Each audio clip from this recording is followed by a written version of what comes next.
The big concern for the people attending today's Dogwood Festival, the I-85 collapse, how folks are getting around the site to enjoy their weekend plans, plus people are totally trashing Atlanta via Delta's bad decision.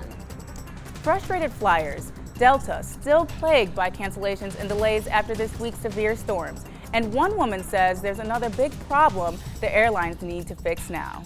CBS 46 News at 11 starts now. Hi everybody, I'm Arielle Williams. The traffic didn't stop thousands of people from flocking to the Dogwood Festival this year. Hundreds took MARTA to celebrate art, music, and food 9 days after the 85 collapse. CBS 46's Corey McGinnis joins us live from Piedmont Park, where the Dogwood Festival will pick back up tomorrow. It's no secret that traffic on I-85 has been a nightmare since the bridge collapse. Coming south wasn't that bad. However, depending on which direction you're going, it's very, very heavy. Now, an in-depth look at GDOT's traffic plan for Monday. The agency will have 12 signal engineers out in the field coordinating traffic signals to help with the traffic flow, and they're going to monitor traffic from GDOT headquarters 24 hours a day. Hero motorist assistance units are also going to be out in full force. We're also checking in on the status of repairs, GDOT telling us they are well within schedule for the June 15th reopening date. CBS 46 cameras got a behind-the-scenes look at the progress.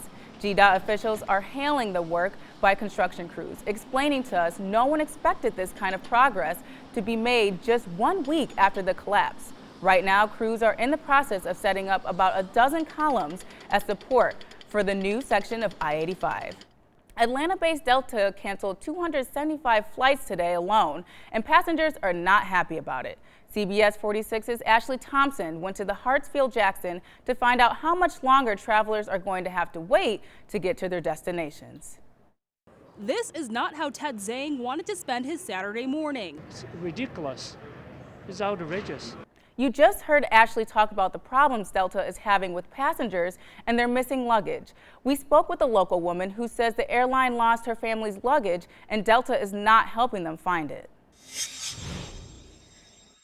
They're pretty much saying to people, you have to figure this out yourself. You have to ask for you have to file for your refunds. You have to hunt your luggage. People are spending a lot of money hanging out, waiting to go. We'll continue to monitor the situation with Delta and the delays and cancellations at Hartsfield-Jackson. Look for updates here on air and online at CBS46.com. People in parts of Newton County spending the day cleaning up damage from this week's storm. We caught up with folks in the town of Mansfield, one of the hard-hit areas. There are still signs across the area of what the strong storms did to people's homes and businesses. I felt, the only way I can describe it is, I felt like this pulling, and that's when the roof was being ripped off the top of the building. People in the area say despite the damage, they're going to rebuild and recover. Keep track of the weather in between newscasts with our CBS 46 weather app. Text CBS 46 weather to 23765 to download. Now to Syria, where more bombs are raining down despite the airstrike from the U.S. just days ago. There are reports warplanes dropped bombs on the town where a sarin gas attack killed scores of people earlier this week. It's unclear where the latest strikes originated on Thursday. U.S. Tomahawk missiles targeted a Syrian military base believed to be a source of deadly chemical attack on the Syrian people. Dozens of protesters demonstrated outside the UN office in Damascus today. Republican Senator John McCain said more U.S. strikes are needed to stop the killing in Syria. Students in most colleges and universities receive their diplomas on paper. However, Clark Atlanta University is changing that by using encrypted e-diplomas. Everything's online now. Theater major Jonelle Pogel will receive her diploma in 2 years, but believes Clark Atlanta University should launch their new encrypted e-diplomas. Going from paper to digital, it sounds smart and eco-friendly, but I mean, it's just something about having the diploma in your hands. We're not a paper society anymore. Susan Gibson from Registrar says one of the reasons why the university decided to make the change is to decrease the number of fraudulent diplomas. It protects the integrity of our documents. It helps us to protect our good name, because when people see that Clark Atlanta University is out there in this particular manner, they know that it is legitimate.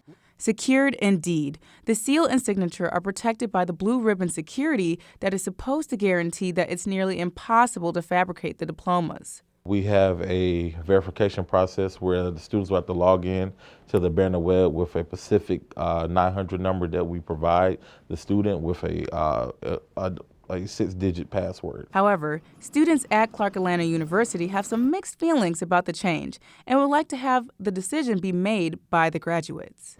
Several students feel indifferent about how they should receive their diplomas. For now, this is Arielle Williams at Clark Atlanta University, CBS 46. Many people in the city of Atlanta disagree with some of the city laws. Several of these laws can be considered as everyday lifestyles. My certification is completion in 15 hours. John Fishaken finished his community service sentence, and he couldn't be happier because the judge waived the $250 fine for the car insurance lapse violation. He is definitely happy for an alternate sentencing. I don't think you should get in trouble. Along with John, others have been accused of breaking city laws. If city leaders make changes, less will be charged with the so-called quality of life offenses. There are 85 offenses they plan to review and possibly get rid of. Councilman Kwanzaa Halls, proposing his ordinance, said, quote, "The people of Atlanta City Detention Center on any given day are overwhelmingly black and poor for minor offenses such as spitting, jaywalking, idling, and loitering." Many times it's repeat individuals who are without means, and they're pretty much in a debtor's situation, and they're dealing with substance abuse and mental illness. Take a look at this ordinance. No drink selling of aftershave. Why would that be illegal? We know that there was an era when people drank that alcohol, and there still may be sometimes when people do that who are addicted to alcohol, but that's not something that you should criminalize. There are many others that are bizarre, such as an ordinance against treasure hunts, moving household goods at night, residential picketing, and purchase or possession of lottery tickets. Some believe this ordinance targets people that are homeless, defecating or urinating on public property.